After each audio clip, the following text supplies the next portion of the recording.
Hi, everybody. Welcome back to the STEM Career Talk series at Berkeley Lab.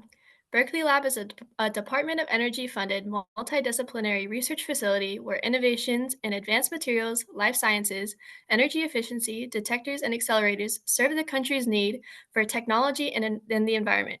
My name is Tegan, and I'm an intern at the lab this summer with the Experiences in Research program. Today, we are joined by some brilliant panelists to talk about advancements in quantum research.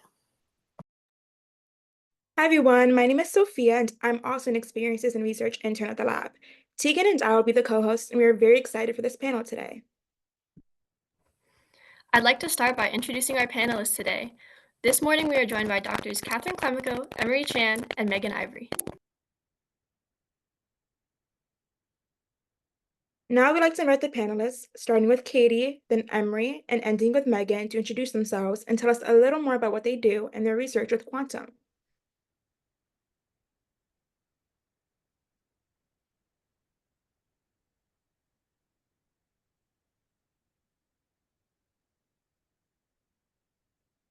Hello, my name is Katie Klimko, and I am currently a computer systems engineer at NERSC, which is the National Energy Research Scientific Computing Center, and it's the primary scientific computing center for the DOE Office of Science. And my primary focus here is trying to understand how quantum technologies will eventually impact our classical computational workload and potentially lead to high impact science development for some of our users. So I'm originally from New York, and I did my undergrad in chemistry at Columbia University. And then I came to California to do a PhD in theoretical chemistry at UC Berkeley, where I was really focused on computational simulations to study soft matter systems, so more classical simulations. And then I did a postdoc at Berkeley Lab, where I worked on quantum algorithm development for studying chemical and material systems. And I'm continuing some of that work as a staff position at NERSC. And just to give you a little bit more of an understanding of my role and what we're trying to do, this is a diagram of some of NERSC's different computational architectures that we've introduced over the past few years and that we plan to introduce in the future. So we buy high performance computing resources that we make available for researchers doing computational research of interest to the DOE. So this is in a number of different areas: high energy physics, material science research, chemical research. And every 5 to 6 years, we purchase new computational resources. So in 2016, we had Cori supercomputer. Currently, our flagship supercomputer is called Perlmutter, and this has a combination of CPU and GPU nodes, and people are using it for a number of different research activities of interest to the DOE. And part of my job is to try and figure out, in the next 5 to 10 years, how do we actually want quantum computing to fit into what we currently offer to our users? So we have a pretty good understanding of the next machine we're going to buy in 2026. It's going to be a more powerful machine than Perlmutter. It's going to be an exascale machine.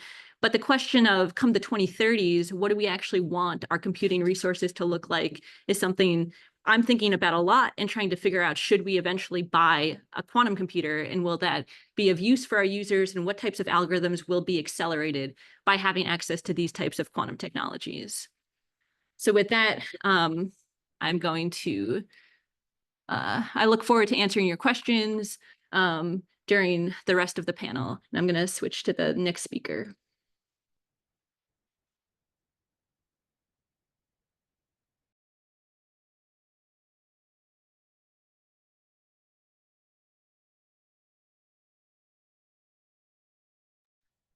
All right, hi, my name is Emery Chan. I'm a staff scientist at the Molecular Foundry, which is a nanoscience user facility at Berkeley Lab. So as a staff scientist, I run a research group composed of postdocs and grad students. So postdocs are grad students that have graduated and are seeking additional training. And my group focuses on the synthesis and characterization of nanoparticles. And the most famous nanoparticles are quantum dots. So these won the Nobel Prize last year. And they exist in a space that they're bigger than atoms, but they're smaller than bulk materials. And so that means their quantum properties will change with their size. And that's most obvious in their color, right? So their color will change with their size because the electrons have different levels of a confinement. And for those of you who have studied the particle in the box model, this is because you start to see the box shrinking and your energies are changing. So I study how to make these materials. And so to do that, we use robots that can make many different types of materials all at the same time. And these robots can then iterate through different compositions and different recipes. And so we also use machine learning to control the robots so that we can more intelligently and quickly find these recipes. So I like to study the optical properties of nanoparticles. And so we make lasers and LEDs out of these. And so one of the recent hot topics are quantum emitters, for example, materials that can emit a single photon at a time, where a photon is a light particle. But I especially love upconverting particles. So these can take multiple photons of lower energy, and they can combine the energy into a single photon with a higher energy. And so these are like little quantum adders. So I wanted to give you a flavor of how I became a scientist. And so I grew up in Louisiana, and I was able to do a free internship at Carnegie Mellon that was focused on 2D thin films for hard drives. So in the nanoscience world, we kind of consider any dimension that's less than 100 nanometers as not existing. And so here a thin film would be two-dimensional because its thickness is like not existing. So this internship was really formative in allowing me to go to Stanford to major in chemistry for undergrad. And there I used that experience to get internships, for example, at IBM studying organic light emitting diodes, which was very interesting now because so many phones and TVs have OLEDs, but back then it was kind of this pie in the sky idea that no one thought would ever work. And I also did research at Stanford on carbon nanotubes, which are like little quantum wires. So my experiences at Stanford helped me get accepted into grad school at UC Berkeley, where I studied these semiconductor quantum dots. And then I became a postdoc and then later a staff scientist at Berkeley Lab, which is right up the hill from UC Berkeley. So I mostly tell these stories because when I talk to high school students, they kind of react very strongly to when I say how long it took to become a staff scientist. But what's really important is that focus on the next step. And so every step of the way was just a small step and a manageable step. And all you have to do is focus on doing well so you can get to the next step. And then it's not so hard. It's a very smooth progression. So that's it.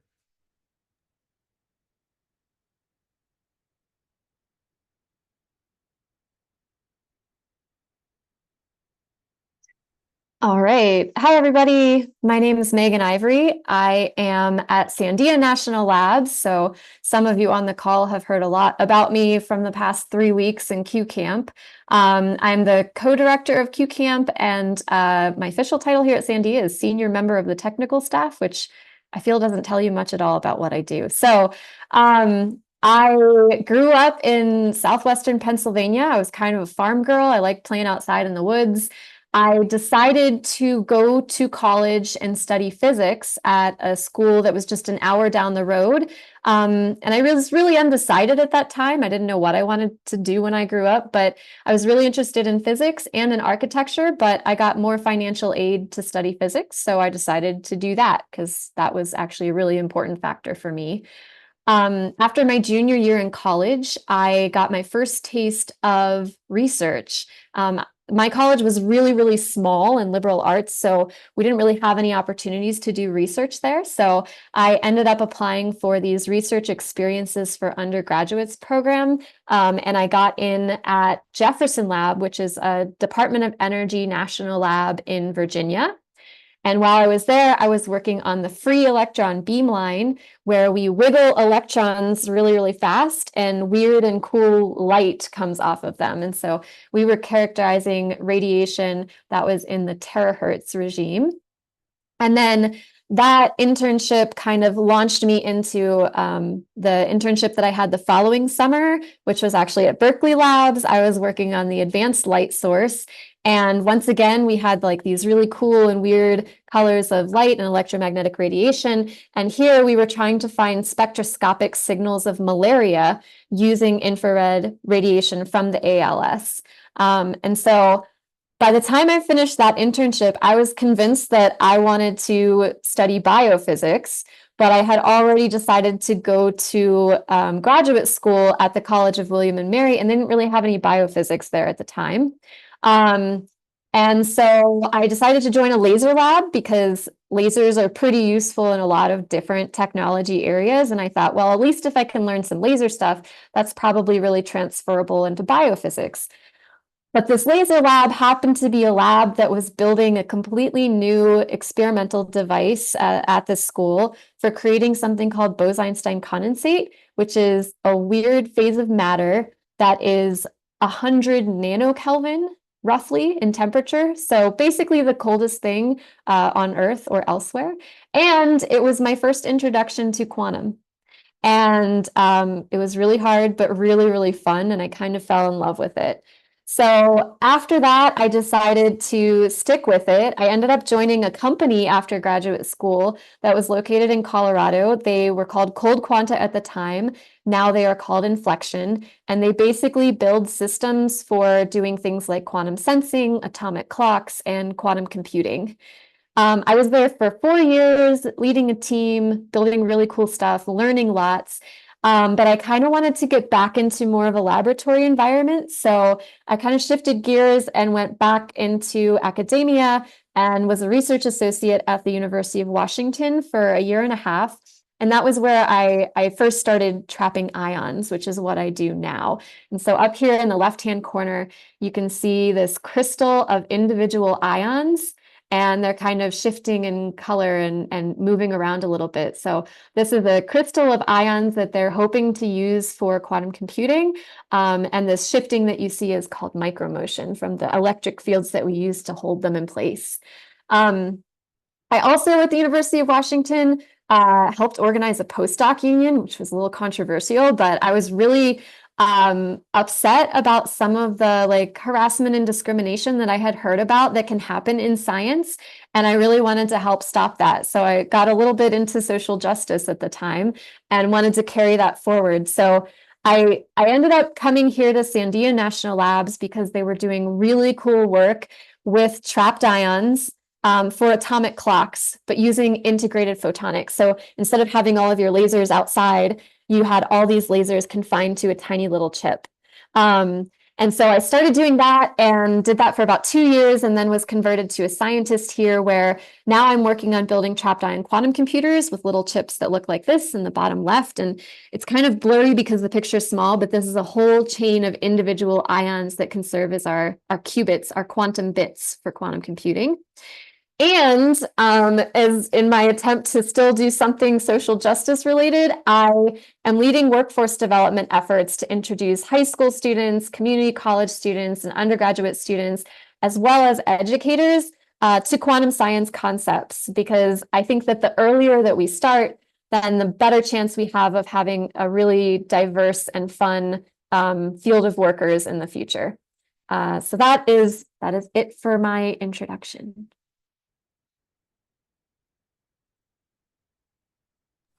Thank you all for sharing. We will now be moving to our Q&A section of the program. We'd like to invite our panelists to turn on their cameras. I'd like to also encourage our audience to add some questions to the chat box while we start off with some questions we've created. Our first question is for Katie. Quantum efforts at Berkeley Lab, like the Quantum Systems Accelerator, have been able to co-design programmable quantum prototypes. If you are involved in the evolution of these designs, how has your participation helped push the designs forward? So at NERSC, as I mentioned, we're interested in, eventually maybe buying quantum hardware. So part of that process, which is similar to our process for purchasing classical hardware, is understanding what is the state of the art and what will be the state of the art at the time we actually want to purchase this hardware. So a lot of our effort in quantum is focused on getting our hands on available quantum devices, benchmarking them, understanding what types of algorithms could be sped up by having access to these technologies. And we've done that in a number of ways. So we have a collaboration at Berkeley Lab with the Advanced Quantum Test Bed, which is actually a test bed at Berkeley Lab that builds a type of qubit called superconducting qubits. So we work with them to actually see if we can co-design some of their hardware development with algorithms and look at the potential for speed up by actually working directly between these two types of modalities. And in addition to that, we also work regularly and talk regularly with different companies that are currently developing quantum hardware. So there are a number of different quantum startups that have focuses on, trapped ions like Megan works on, or neutral atoms, or superconducting qubits. So there are many different types of hardware that's being developed, and they're quite early. So it's not clear yet if there will be a single winner or if there will be different types of hardware that are better for different types of algorithms. And so the way we do that is to work with these companies, get access to their hardware, work with their scientists, try and run algorithms, and get an understanding of what the different speed ups and strengths and weaknesses might be for these different types of hardware designs. NERSC has done this with classical hardware too. We often get access to early prototypes for, different GPUs or other accelerators. So there's a precedence for this. With quantum, it's just much earlier stages and many more diverse types of hardware available. So getting a handle on that and working directly with these companies is something we need to do, and we like to do to understand what the future might be. Sounds like there's a lot of people working on it. That's really cool. Okay, this next question is for Emery. So, how do different fields collaborate with quantum scientists? Can you share any examples of interdisciplinary projects? Sure. So I make materials, and I'm at a center which makes and characterizes materials. So that's really important. So an example is, as Katie mentioned, there's many different quantum systems, and no one's quite sure which one's going to win out or which ones are going to be popular. And so some are based on superconducting thin film, some are based on these trapped ion lasers. So a big question is, are there better systems, or how can we make those existing systems better, right? So for superconducting thin film, it sits in this vat of liquid helium, and probably the equipment fits in like half a room. So if you wanted to go on the road with your quantum computer, you probably can't do that, right? So could you make quantum materials that can be quantum at higher temperatures? One of the things that my group is working on is materials that have low vibrational energies. So one of the issues with quantum systems is that they can decohere, right? So something can steal energy or kind of disrupt these quantum bits, and then you kind of have an error in your computing, right? So of course, vibrations and heat are one of the main ways that can happen. And so if you have a material that doesn't have a lot of vibrations or can't vibrate a lot, then it should kind of host better quantum bits. And so we've kind of studied the chemical reactions for how to make these materials. And other people, like in Katie's center, might calculate millions and millions of different possible materials and find out which ones have the correct vibrational properties. So in my center, we also have very expert microscopists that can look at the materials that people make. And so they figured out that these superconducting thin films, it's kind of like magic how they make the right ones. And no one kind of understands why the good ones work well and the bad ones don't. And so they found out there's defects and there's kind of oxides on the surface that can really play a role in these materials. And then so now that they figured out that certain defects are important, there are people who can take these microscopes called scanning tunneling microscopes and actually inject or make a defect very precisely within a crystal to, kind of intentionally make better quantum bits. So all of this is really exciting. And so it's fun to be at a place like Berkeley Lab or Sandia, where so many people are working on different parts of the problem. Thank you very much. I agree. It is very fun to collaborate with different people who are focused on the same issues. Our next question is for Megan. What are some of the classes that you took to be successful in your field? What are some courses or majors that you would recommend for students who are interested in quantum? Yeah, so I think I took like the standard STEM classes, some chemistry, some physics, all the math that goes along with that. That's all, I guess, somewhat obviously going to be helpful. But I also think that part of the reason that I've been able to have not an easy time, but an easier time is because of the theater that I did as a kid growing up. So my mom was really into theater. She was very artistic. And so as soon as I could audition for shows, I started doing that. And I feel like that gave me a lot more comfort than some of my peers when it came to presenting in front of audiences, which surprisingly actually goes a long way. As a scientist, our job is not only to be in the laboratory doing the research, but then a very key part of that is sharing our results with not just the rest of the scientific community, but the public at large. And so communication is surprisingly important in science. I also was if you were in the Q camp and you saw me scramble some math this morning in front of 43 students, you might not be surprised to learn that I actually almost failed the first quantum mechanics course that I did in graduate school, at least by the numbers. So one of the things that I learned was, that people learn in different ways. And there are different ways to help yourself learn, and it can be hard to kind of find your way through that at first, especially if you're going from a really small school like I was into a much bigger, more serious school with students who may have had more courses than you did prior. So if you're passionate about your science, don't let that discourage you. Find your community of peers or faculty members who can help you through the struggles that you might have. And then the second part of that question was about different majors that could be useful. So I think one of the really, really fun things about quantum science right now is it's really multidisciplinary. It used to be that if you wanted to do quantum science, you had to have a PhD in physics, but that's just not true anymore. So as we're seeing some of these technologies actually move into industry and there are products and commercialization efforts around it, we see a lot more demand for students who just have master's degrees or just bachelor's degrees or even associate's degrees. And we're seeing those degrees in not just physics, but also computer science and math and almost any kind of engineering that you can imagine.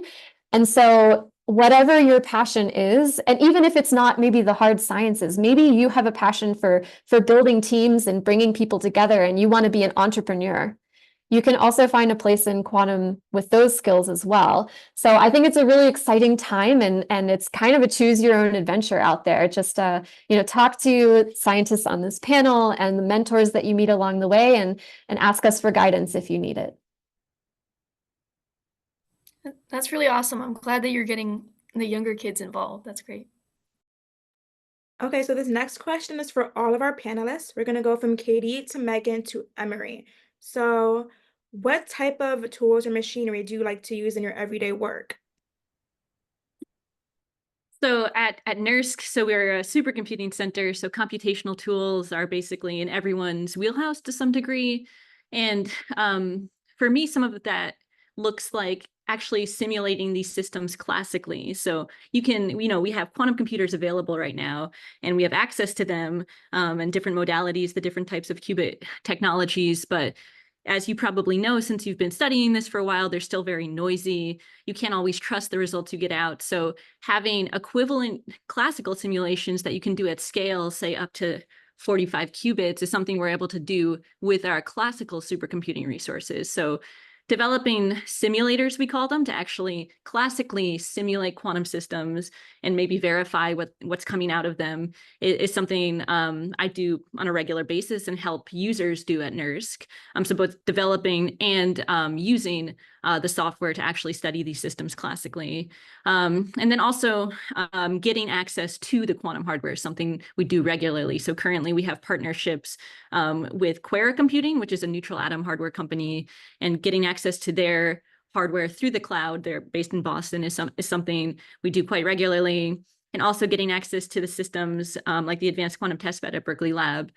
So both, I guess, classical and quantum simulation technologies is something I work with on a regular basis.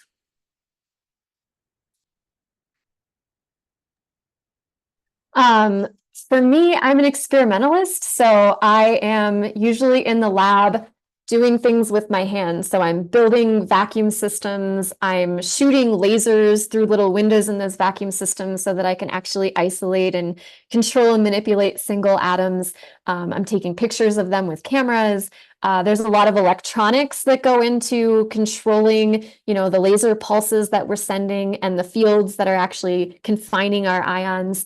And there's also some computer software and programming as well. So anytime we want to run an experiment, we're usually writing some kind of script, usually in Python, to do whatever sequence of gates that we want to do, and then analyzing that data at the output. So for me, it's very hands-on, and there's a lot of different hardware stuff that I use. But I'll also just add that I'm not good at all of those things.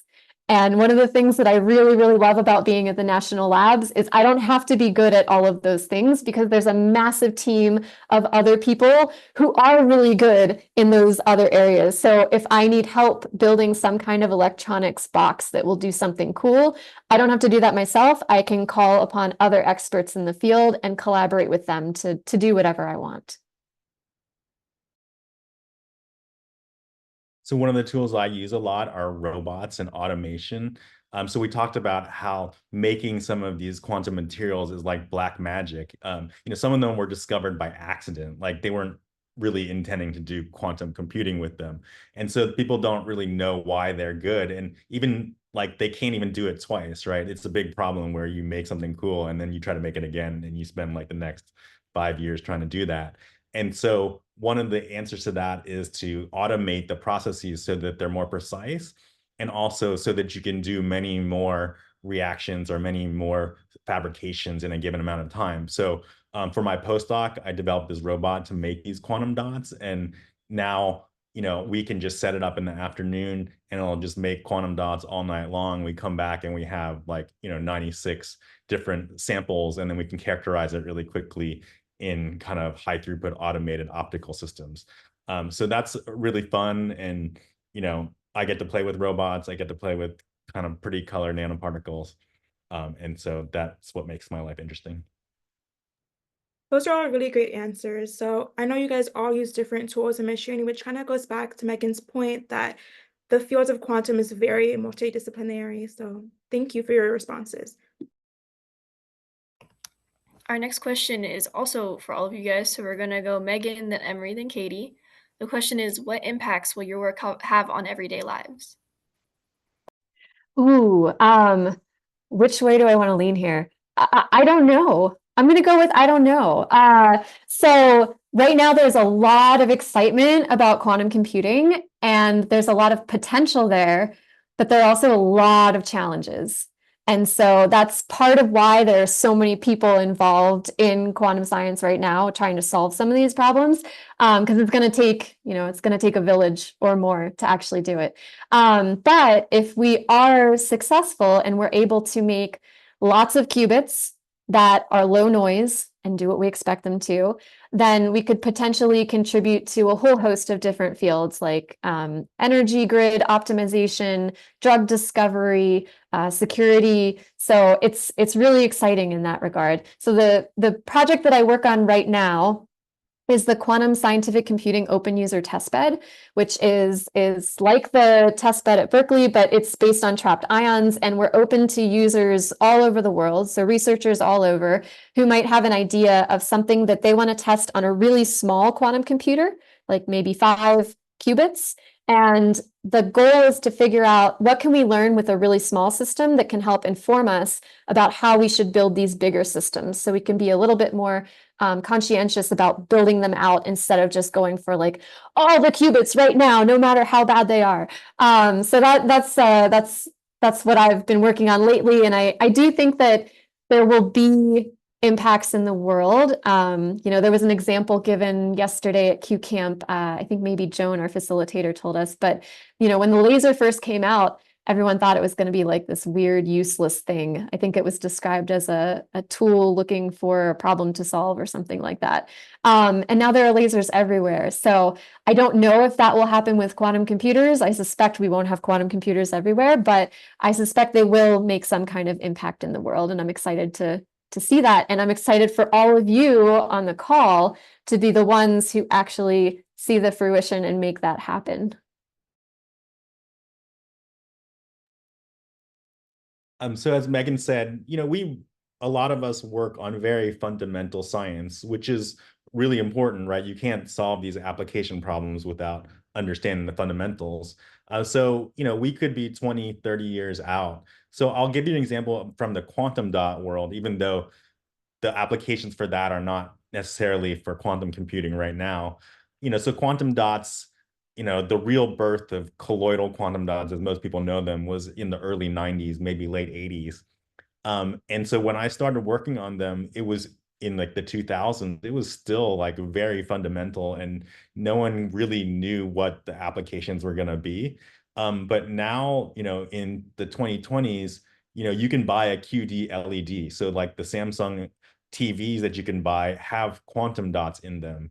Light bulbs have quantum dots in them because it helps you get better color at the same level of efficiency. Or people use quantum dots to label cells because they can have many different colors, so you can study cancer. And so, honestly, when you study the fundamentals, that's important because you never know what the real killer application is going to be. Like when they first invented quantum dots in the 1990s, no one thought there would be smartphones and that everyone would have a quantum dot, display in this phone they carried around, right? So you never know. So I'll echo Emery and Megan and say, I think it's still a pretty open question of what these technologies will really benefit in terms of everyday life eventually. We have hopes that studying material systems and chemical systems is one of the areas that we'll be able to do much better computationally by having better quantum technologies. But it's still an open question. I guess I'll say from my perspective, what we're really trying to do eventually is get more access to these technologies and training for people trying to do research to advance those questions, to answer those questions, such that we can really push the field forward. So NERSC is a user facility. We provide computational resources to people and training and how to use these resources most effectively. And that's, over the past few years, that's been with GPUs. And we anticipate that as quantum technologies advance, we'll provide much more access to these technologies and also trainings to different scientists who want to use them. And I'm hoping the impact of that will be, with more and more people working on this, that it'll accelerate the answers to these questions and what types of applications we eventually think, whether they be in chemical systems or material science systems or high energy physics, that we'll have more people be able to really try and answer these questions with access and training to quantum technologies. All right, we actually have a follow-up question from the chat for Emery, and that's how do you go about making quantum materials? Oh, that's a really big question.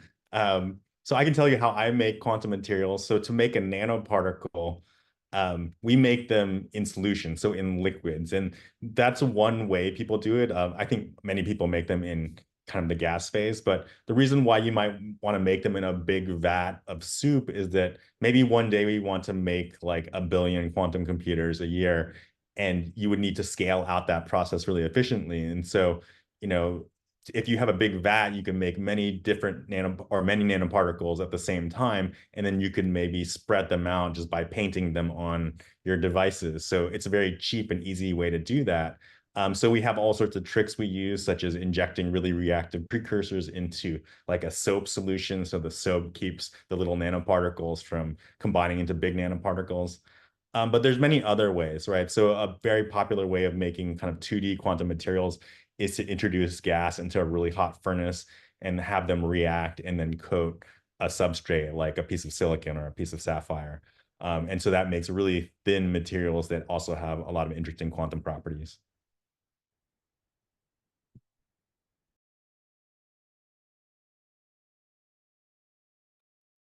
Okay, so this next question is for Megan and then Emery. How did you guys go about finding research opportunities during your undergrad? Do you believe they contributed to your later success in the future?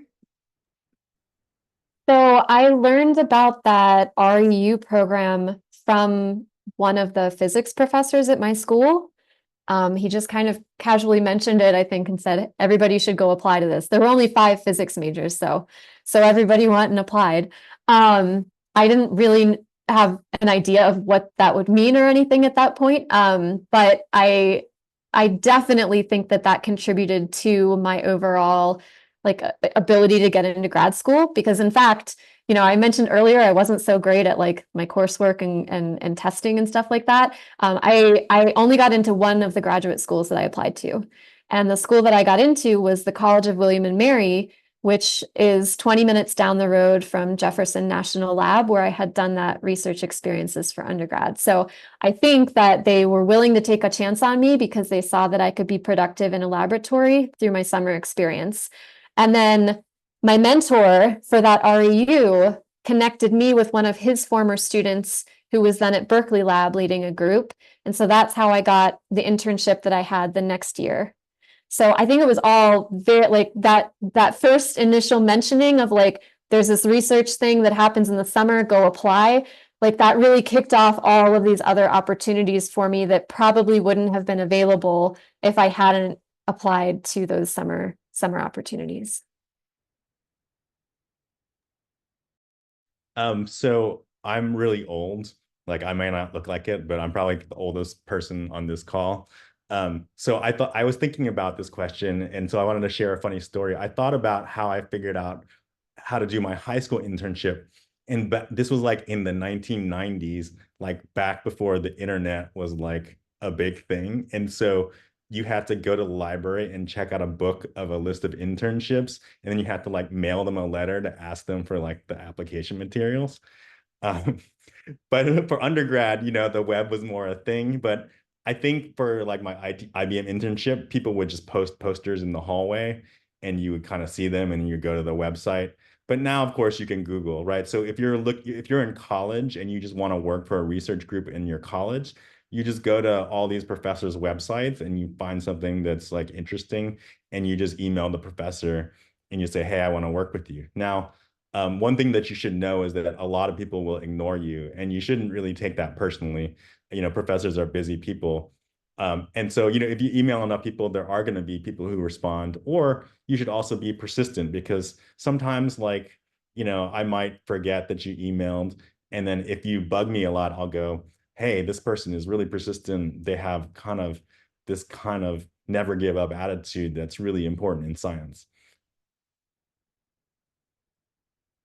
Thank you so much. That's really inspiring to that you both were able to find different research opportunities despite the challenges ahead of you. Our next question is for Katie from the chat, and it's for comparing the different quantum computers, do you use algorithmic benchmarking, or how do you characterize the computers? Have you ever used the supercomputers for quantum chemistry? So I'll answer the end of the question first. Definitely. I have used the supercomputers for quantum chemistry. That was a lot of what I did before really transitioning to quantum computing and actually in the process too, because you want to compare what you can do classically with what you can do on quantum computers, even though they're still immature right now. And there's a lot of different ways to benchmark. This is an open question. People do this classically too for comparing classical systems, but in quantum, I'd say the space is a little bit more open. So from, you can look at something like an individual quantum gate and just say how good does this gate operate? How much error do I have when I do a bunch of these measurements using this specific gate? Or talk about coherence times for qubits. So you can talk at a very low level hardware metrics of how things are happening. But the question as posed was actually more in line with actually how we're thinking about it at NERSC, because we are thinking more about algorithms and, not necessarily we care about how an individual qubit might operate, but what we really care about is if you run this algorithm, how good is your answer? How much better can it potentially be than what you could have done classically?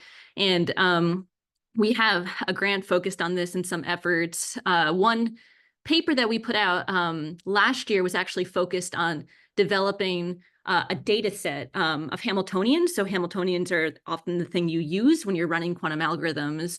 And it's basically a data set such that if you want a problem example that you could run on different types of quantum hardware and actually compare them and say, oh, it performs like this on this type of quantum hardware, it performs like this on this type of quantum hardware, that's just set up for you to download and run it on quantum hardware. So having these sort of standardized data sets that you can use to run on different types of quantum hardware and compare what comes out is something that we think is pretty important, and we're pushing the use of these types of data sets. They exist more commonly in things like the machine learning literature, right? You can have a standard data set of images that you'll test different algorithms on. And so we're hoping that this becomes more standard as quantum technologies advance, and we have this data set available for different researchers to access and use it as a common comparison for algorithms on different quantum hardware. It's very interesting. Okay, so this next question is for all of our panelists. We'll go from Megan to Emery to Katie. So, who has been the most influential in your life, and who has been the most important to allowing your success through your educational journey? Yeah, I think probably a similar answer to the question about summer opportunities. Like, having that one professor say, "Go apply for this summer thing," and then having my mentor for that research experience saying, "Oh, I have a student at Berkeley Labs. Do you want to try a different national lab?" Those were just so impactful for me. Once I got into graduate school, I mentioned that I struggled a lot with the coursework because I was coming from a pretty small school, and a lot of my classmates had courses in, some of those materials before that I had never seen. And so those classmates became very, very important for me too. We actually did a lot of our homework as a group. And so things that I didn't know, they could help me out with. And then every once in a while, I would know something that they didn't. And so I could help them out too.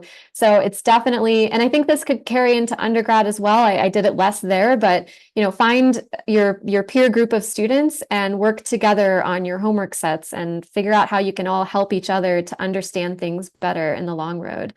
Um, I think that, yeah, kind of generally mentorship has been really important for me. As a woman in science, there aren't a whole lot of us. And so I was really fortunate that the school that I went to for graduate school in particular had a lot of women who were in faculty positions. So I could see, myself being in a role like that someday. Um, and now the project that I work on at Sandia, our experimental team has just as many women as men, which I think is just so cool. So it's really fun to be in a lab environment where I don't feel like I'm a minority student. I feel like I fit in with everybody. So yeah, definitely find, mentors who can understand what you're going through, who can help you out, those peer groups, and then take advantage of all the opportunities that your, faculty might send your way. So I would say that the most influential people in my career are my parents. So my parents were science professors, so physics and chemistry professors. So I think it's probably pretty obvious how they might be helpful. I would say my mom is particularly inspirational. Both my parents are immigrants. They didn't come to this country with much. They were kind of all on their own. They didn't see their parents for like 25 years after they immigrated. Also, my mom was a female professor in Louisiana. And when she first got there, she couldn't find a job in her field. I mean, she was a chemistry PhD, but she ended up becoming a geologist because that was what was available. So she kind of used her chemistry knowledge to volunteer and help out somebody doing mass spectrometry. And then that professor retired and she kind of took over his grants. And then she did so well that they kind of had to hire her as a professor. But as a geology professor, is a kind of minority woman in the South, it probably was really tough. And so, but the quality of her work was so much that she eventually got many grants and she got a lot of respect. And so, I'm sure that was really hard. So that's pretty inspirational. I think for me, probably the most influential person was my undergraduate advisor, who was a chemistry professor. And I took a statistical mechanics class with him, and ended up really, really liking it and doing research with him. So that's another thing. I didn't do internships, but I did summer research at Columbia. So most of the summers I was there, and having this person act as a mentor to me after taking his class was really wonderful. It was probably the most fun I've ever had doing science. It was just, we'd sit there and like code together and look. We were studying polymer physics computationally at the time. And he had this like wonderful group of very friendly graduate students. And I think it really convinced me. I was like, wow, this can be really fun, and where you can just work with excited people. And I just wanted, that as my future, working with people who care about interesting things in science and being able to basically have fun doing science with them. And I think if you can find someone like that from an internship or, a professor you work with, and get a feeling of, what research could be and how much fun it could be, that really set, I think, the trajectory of what I ended up doing. And I'll say, I actually changed the specific topic I was working on from undergrad to grad school to my postdoc. And, now I'm sitting pretty squarely in quantum algorithms and looking at technologies, but you can have very different research experiences and end up working in a field like this, even if you didn't necessarily spend your whole career working up to like quantum. As Megan mentioned, people are contributing in this field from very different backgrounds. So I'd say if you're working with people you like doing something interesting, you can end up somewhere you want to be. And that, I think, liking what you're doing is much more important, taking like the sort of ladder approach that Emery showed than like saying I want to get here and worrying about that far off place. So yeah, my undergraduate advisor was wonderful. Okay, thank you so much for those amazing answers. Our next question is for Megan. Since quantum fields require so much prerequisite education in order to gain experience, what advice would you or do you have for students who are learning but want hands-on experience outside of the classroom as well? Oh, that's a great question. I'm on a personal mission to like take down the ivory tower because I know that everybody says you need all this prerequisite knowledge to like get into quantum, but I don't think it has to be that way. And that's kind of what we're trying to change with Q Camp. Like, let's just bring in some high school students. You haven't had any college coursework, and you're now working on these research projects that are actually really, really cool and foundational to quantum science. So, there aren't, here's the unsatisfying answer. There aren't a lot of steps between now and like, junior, senior year of college. But we're trying to change that. So right now there is a project. I don't know where all of our participants are on this call, where you're all from. I'm assuming mostly California, New Mexico. So in California, I'm part of a project team that is working with the whole California State University system to try to get more quantum into undergraduate curriculum, starting at the freshman year level. So there are bridge programs for a couple of these schools, which is right between high school and before you're coming in for your freshman year of college. And we're trying to get you some exposure to quantum during those bridge programs. As well as, introduce the faculty at those undergraduate institutions to different modules that they can insert into classes and projects that they can do with you, over the summer. On the New Mexico side of things, we are, doing similar things. We're actually really excited to focus on community college here in New Mexico. And so Central New Mexico Community College actually just got an infusion of funding to build a quantum learning lab where they're going to have demos, some of which will be similar to the projects that the Q Camp folks have going on right now. And others will be bigger kind of experiments that you can't really buy for just a summer program. But the idea for this quantum learning lab is that you can come in with basically no experience and actually get to play with the hardware that you would need in order to do experimental work, or get that foundational knowledge for theory work down the road. And we're trying to expand these efforts. Well, first of all, we're trying to start these efforts, but our goal is to expand them across the country so that other places have access to those sorts of things as well.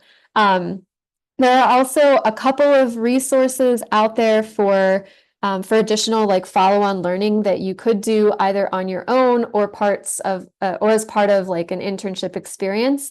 And we can, if you have my contact information, bug me about it if you haven't heard about that in like the Google Classrooms in the next month. If you don't have my contact information, please feel free to reach out on LinkedIn, and I'd be happy to try to connect you to any opportunities that I'm aware of. It's really awesome that you guys are creating opportunities for the students. Okay, so this next question is for Katie. What is the usual size and power consumption of a supercomputer? And what are some common problems that they are used for? Like, what do people use them for? So I'll answer for our center first, and I'll comment on some other use cases as well. So If you've been at Berkeley, which I think a few of the students on the call have been, you might have seen Building 59, where we house our supercomputer. And the building is actually sanctioned for 25 megawatts, which is huge. It's like a small city. We use more power than anywhere else in the lab. The actual supercomputer running now is not using nearly that much power. It's more like 5 megawatts. But I will say that this is something, an easy way to get more performance is to just use more power. And as AI is growing and the need for GPUs is growing, they're more power hungry than CPUs. This is becoming a question that us and a lot of tech companies are thinking about, like, how do you actually supply more power to a building? So we're expecting that we get our new supercomputer, which we're figuring out what it's going to look like in 2026. And we're expecting it to use order 10 megawatts. So we're going to make sure the building has more capacity to actually, have a cap that's well above what it can actually supply to the supercomputer. So the building is going to be upgraded to 35 megawatts in 2026.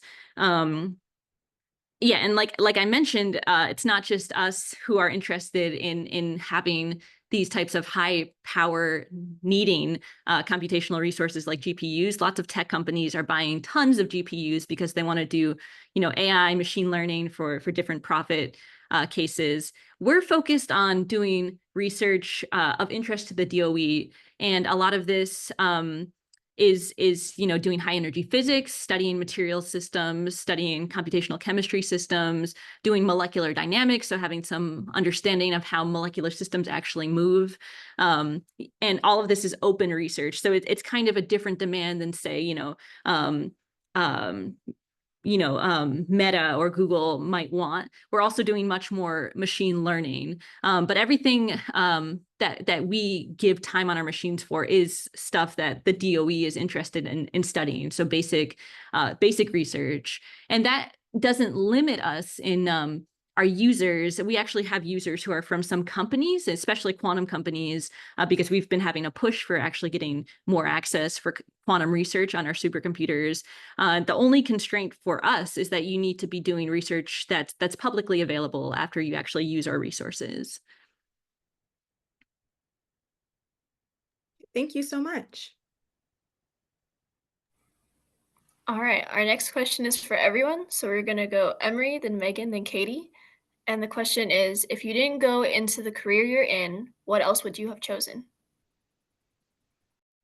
So that's a tough question because as a scientist, especially as a PI, a principal investigator that runs his own research group, like I have a lot of control over what I do on a given day. So if I felt like I want to do something different, I would just do something different, right? So, some days I come in and I play with robots, other days I go write stuff.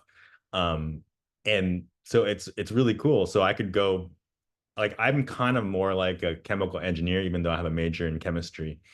So I'm pretty happy where I am, but I would say, like a simple answer is I probably would be like a computer programmer, just because, I went to school of the age when, Google was coming out, and, all my colleagues, and probably even now today, like probably half of the people in college want to go become programmers, and I'm in Silicon Valley or in California. I so I was really into acting as a kid, and I think somewhere along the lines, a grown-up in my life told me that that wasn't the most practical thing to do, and so I decided to, like, okay, what else do I like? And I really was excited about physics in my senior year of high school, so that's the route I went. But I feel like there could be, another world where I decided to, like, go into theater, and I would probably be starving on the streets somewhere. I don't know, but having fun in a different way. That being said, I feel like some of the things that I've been doing lately, which is, a little bit more in science communication and education, gives me a fun blend of both of those worlds where I get to be, somewhat performative in educating people, but also have this like really fun science job that I can always go back to after the day ends. So yeah, I'm also really happy where I am and excited to be here. think my answer is kind of boring, but I think I was strongly considering after my PhD, like doing the pure academia route, which is kind of a little bit different than what I'm doing now, even though I'm still producing research. And I probably would have been trying to, focus on classical simulations, statistical mechanics, and soft matter systems. And this was like kind of the route I was on until I started working on quantum algorithms kind of coincidentally during my postdoc, and took me to this career path that I currently am. But that was the original plan. Thank you all for your answers. Okay, so now this is the last question of our session, and this is for everybody. Thinking back to if you were 17 or 18 right now, what advice would you give to yourself as an aspiring quantum scientist / researcher?